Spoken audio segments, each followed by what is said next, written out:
करवा चौथ का त्योहार आया है, खुशियां हजार लाया है। हर सुहागन ने चांद से थोड़ा सा रूप चुराया है। आप सभी को करवा चौथ पर्व की बहुत बहुत शुभकामनाएं। नमस्कार, मैं हूं आपके साथ डॉक्टर करिश्मा कौशिक और आज हम बात करेंगे करवा चौथ से जुड़ी हुई उन बातों की जिनको लेकर के अक्सर महिलाएं कंफ्यूज्ड होती हैं, परेशान हो जाती हैं। और सबसे इम्पोर्टेंट चीज़ क्या होती है? पूजन विधि। करवा चौथ में वैसे तो देखा जाए हमारे हिंदुस्तान में अलग अलग धर्म हैं और उनके अनुसार जो है करवा चौथ का व्रत किया जाता है। आपके भी जो पूर्वज हैं, जो आपके बड़े बुजुर्ग हैं, वो उसी तरह से पूजा विधि करते आ रहे होंगे, तो आपको भी वही चीज़ फॉलो करनी है। मगर यहाँ पर मैं बात करूँगी उन महिलाओं की जिनको नहीं पता होता है कि किस तरह से करवा चौथ की पूजा विधि सरल तरह से की जाए। तो आज हम बात करेंगे कि किस तरह से आपको माता करवा की करवा चौथ पे सरल तरह से पूजा आराधना करनी है। इस तरह से आपको जो है स्वास्तिक बनाना है। और स्वास्तिक बनाते वक्त हम अक्सर गलती करते हैं कि स्वास्तिक का जो चिन्ह होता है वो हम किसी भी उंगली से बना देते हैं, जो कि गलत होता है। इसलिए स्वास्तिक का चिन्ह बनाने के लिए आप इस उंगली का प्रयोग करेंगे, यानी ये रिंग फिंगर है, अनामिका उंगली कहते हैं, इसका प्रयोग करेंगे। और इसके साथ साथ इस स्वास्तिक को हम इस तरह से बनाएंगे, जैसे आप इस में देख पा रहे हैं कि स्वास्तिक कभी भी कटा हुआ नहीं होना चाहिए।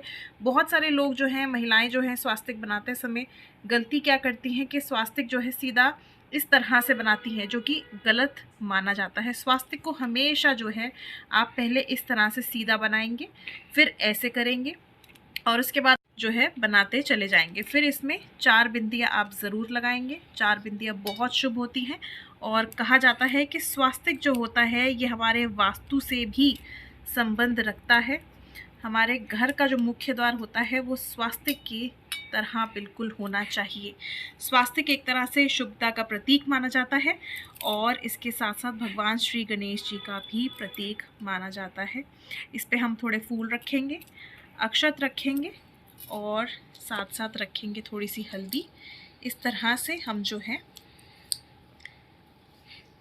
अपनी थाली को शुद्ध करके और उसको पूजा के लिए हम तैयार करेंगे। और इसके साथ साथ जो है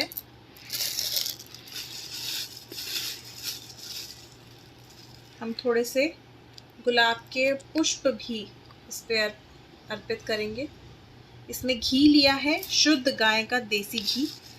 और जो पुष्प हैं वो मैंने दीपक में रख दिए हैं, क्योंकि मैंने कलश पे जो है आसन अक्षत का दिया था, इसीलिए मैंने पुष्प दीपक में डाल दिए हैं।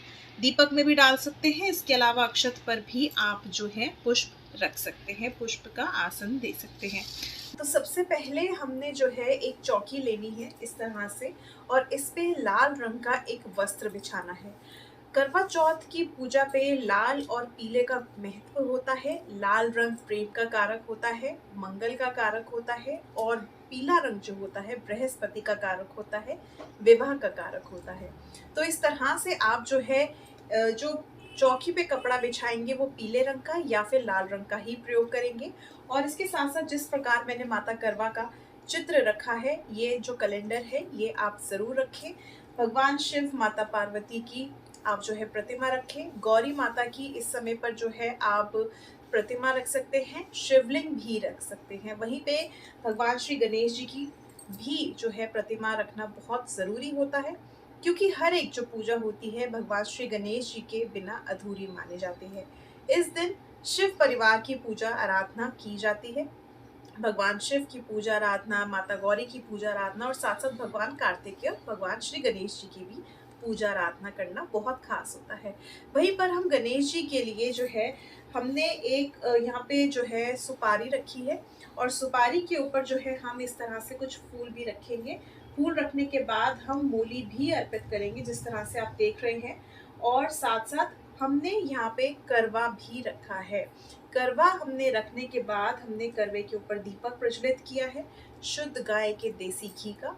और साथ साथ हमने जो है ये थाली भी तैयार करी है। इसमें हमारे पुष्प है, हल्दी है, रोली है और मूली है, साथ साथ थोड़े से अक्षत है। अक्षत का महत्व पूजा में इसलिए बहुत अधिक माना जाता है क्योंकि अक्षत जो होते हैं माता लक्ष्मी का प्रतीक माना जाता है, चंद्रमा का कारक माना जाता है और साथ साथ घर में धन धान्य माता अन्नपूर्णा का भी कारक माना जाता है। अक्षत के साथ साथ आप जो है गेहूं के दाने भी रख सकते हैं।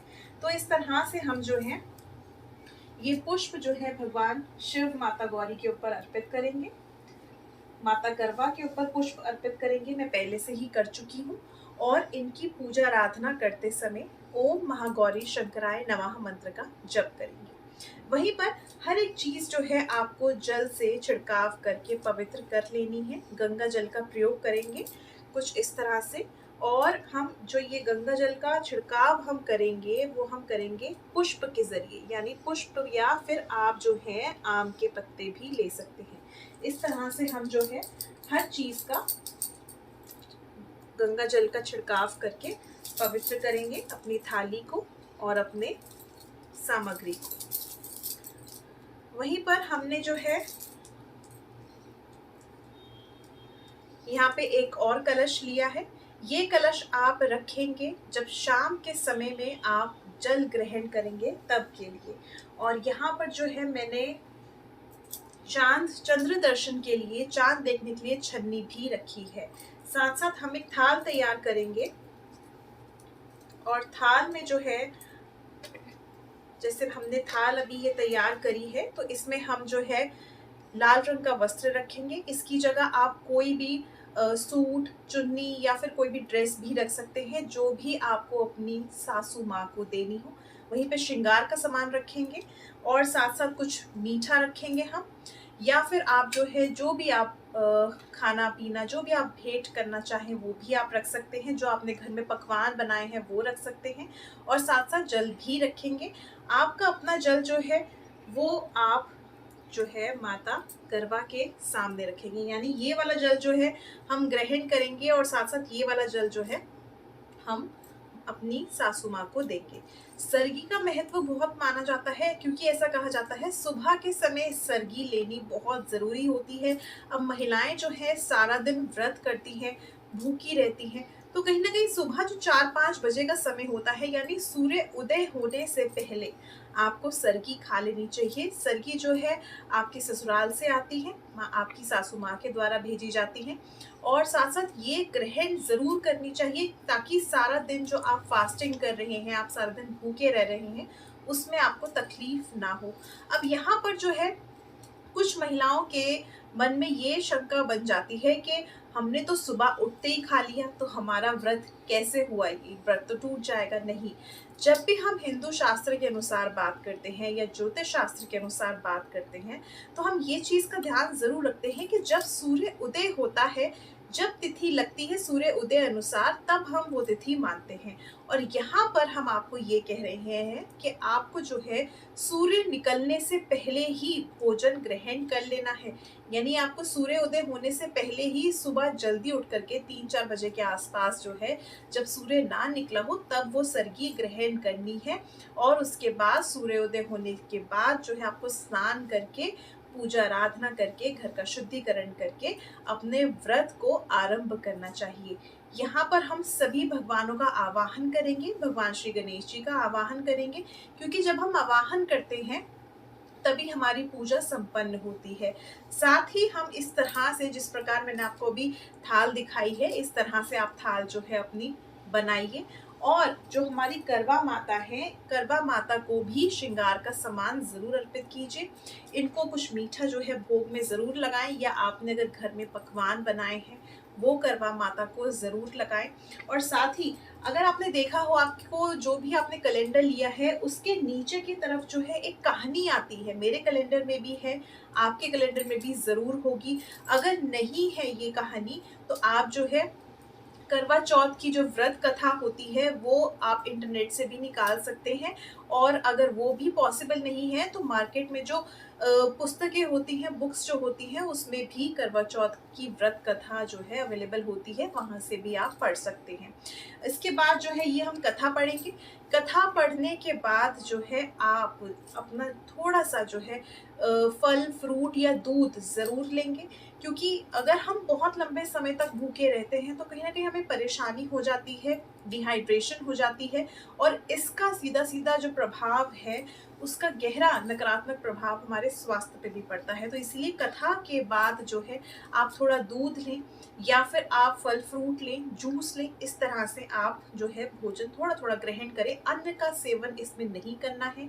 जो चीनी फॉर्म में होता है, जैसे हम चाय में चीनी डालते हैं या चीनी वाला खाना, वो आपको नहीं खाना है। इसके अलावा आपको चाय नहीं पीनी है, क्योंकि कैफ़ीन होती है, चाय में चीनी बन डलती है, तो वो कहीं न कहीं हमारे व्रत को एक तरह से तोड़ देती है, तो इसलिए ये चीज़ें आपको नहीं लेनी है। बाकी आप फल-फ्रूट ले सकते हैं जिसमें नेचुरल शुगर होती है, जूसेस ले सकते हैं, मिल्क ले सकते हैं विदाउट शुगर। तो इस तरह से थोड़ा-थोड़ा जो है आप चीज़ों को ग्रहण करें, ताकि आप एनर्जेटिक भी रहें और अपने व्रत को आप जो है एन्जॉय कर सकें, इस त्योहार को एन्जॉय कर सकें। ऐसा ना हो ये पर्व जो है आपको कहीं न कहीं संकट में डाले, तो इसीलिए आप जो है कथा के बाद आप थोड़ा-थोड़ा भोजन जो है वो ग्रहण करें। शाम के समय में, चंद्र उदय के समय में, यानी जब चंद्रमा उदय होता है तब आप जो है चंद्रमा के दर्शन करेंगे इस छन्नी से। ये छन्नी से ही हमेशा दर्शन करने चाहिए। बहुत सारी महिलाओं के मन में ये सवाल होता है, हम सीधा दर्शन क्यों नहीं करते हैं? सीधा दर्शन हम इसलिए नहीं करते हैं क्योंकि चतुर्थी तिथि पर कभी भी चाँद को सीधे नहीं देखा जाता है। चतुर्थी तिथि पर जब भी आप चंद्रमा को देखें, तब हमेशा, क्योंकि करवा चौथ पे ही चंद्रमा को चतुर्थी तिथि पर देखा जाता है, इसलिए आप छन्नी के द्वारा ही देखें। छन्नी पर हम इस जगह पे जो है दीपक ज़रूर लगाते हैं। दीपक की लौ की तरह हमारे पति की जो उम्र है वो दीर्घायु हो, उनका स्वास्थ्य तंदुरुस्त रहे और हमारा वैवाहिक जीवन जो है वो खुशहाल रहे, यही हम मनोकामना करते हैं। अब यहाँ पर चंद्र दर्शन के दौरान कुछ प्रश्न फिर से जागृत हो जाते हैं। वो प्रश्न क्या होते हैं? वो प्रश्न कहीं न कहीं ये होता है कि चंद्रमा को हम अर्घ तो दे रहे हैं, तो कैसे अर्घ देना है? चंद्रमा को जब आप अर्घ देंगे, तो जो आपने करवा रखा है, इस करवे में आप थोड़ा-सा दूध डालें और इसके साथ-साथ इसमें जो है आप थोड़े से अक्षत डालें और थोड़े गुलाब की पंखुड़ियाँ डालें। अगर इत्र भी डाल सकते हैं तो वो भी आप कर लें। अब ये जो जल है, ये आप चंद्रमा को अर्घ देंगी इसका, और साथ-साथ ओम सह चंद्रमसे नमः मंत्र का जप करेंगे इस समय पे अर्घ देते-देते, और साथ-साथ उसके बाद छलनी से जो है आप अपने पार्टनर की, अपने पति की जो चेहरा है वो, उनकी छवि इस छन्नी के द्वारा देखेंगी दीप प्रज्वलित करके। साथ-साथ चंद्रमा को भी देखेंगे। अब यहाँ पर जो है चंद्रमा जब हम दर्शन करते हैं तो कहीं न कहीं हम तुरंत ही जो है भोजन की तरफ दौड़ते हैं, नहीं। अपने पति का चरण स्पर्श करके आशीर्वाद लें।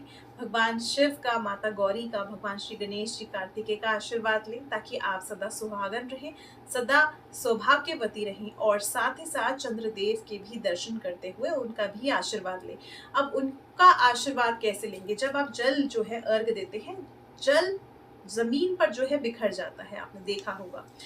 उस जल में आप चंद्रमा की जो प्रतिमा है, जो उनका आकार है, जो उनकी छवि है, वो देखेंगे और उसको आप अपने माथे से इस तरह से लगाएँगे, ताकि आप जो है चंद्रमा के दर्शन कर सकें और साथ-साथ उनका आशीर्वाद सही तरह से प्राप्त कर सकें, उनको स्पर्श करके, और इसके साथ-साथ आपको अखंड सौभाग्यवती होने का आशीर्वाद भी मिले। वहीं पे क्योंकि पिछले कुछ वर्षों में देखा गया कि कहीं न कहीं चंद्र दर्शन बहुत मुश्किल से हो पाए, कभी बादलों के पीछे चाँद छुप जाता है, कभी वर्षा हो जाती है।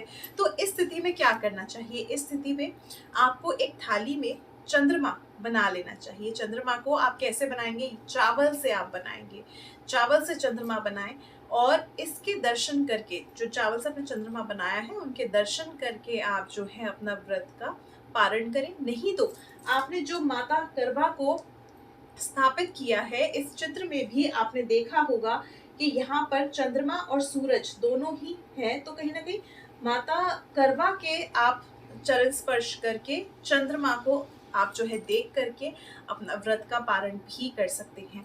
तो अगर कुछ इस तरह की स्थिति बनती है इस करवा चौथ पर भी, तो आप इस तरह से अपने व्रत का पारण करें।